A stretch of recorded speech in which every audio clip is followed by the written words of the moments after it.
آقا فرهام عزیز خوبی؟ بله. نظرت راجع به مهد کودک جاویدان چیه؟ میگم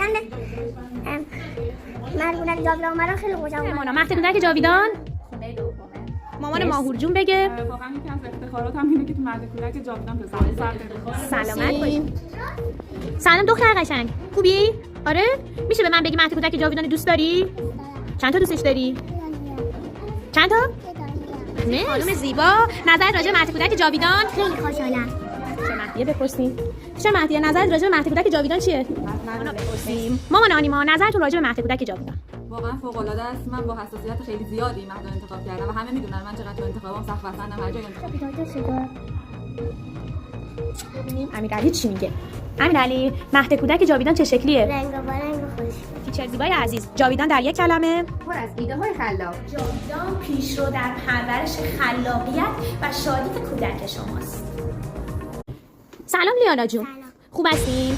میخواستم ازتون بپرسم که شما از مهد کودک جاویدان راضی هستید؟ بله راضی. چقدر راضی هستین؟ مرسی. خب بریم ببینیم مهد کودک جاویدان تو طبقه اول چه خبره. خب بریم ببینیم این دختر ما اینجا نشسته. دایانا جون. بله. سلام خوبی؟ دایانا جون شما به من میگی نظرت راجع به مهد کودک جاویدان چیه؟ آره. ما اینجا بازی میکنیم نقاشی میکشیم. دوستش داری جاویدانو؟ آره. مرسی. جان خیلی خوش میگذره. همیشه خوش بگذره به شما.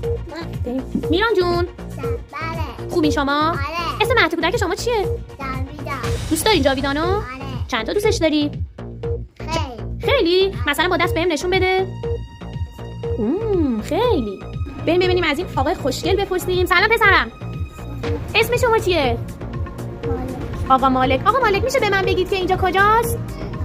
کجاست؟ یکم بلندتر صحبت میکنید؟ اومد اینجا شیطونی کنی؟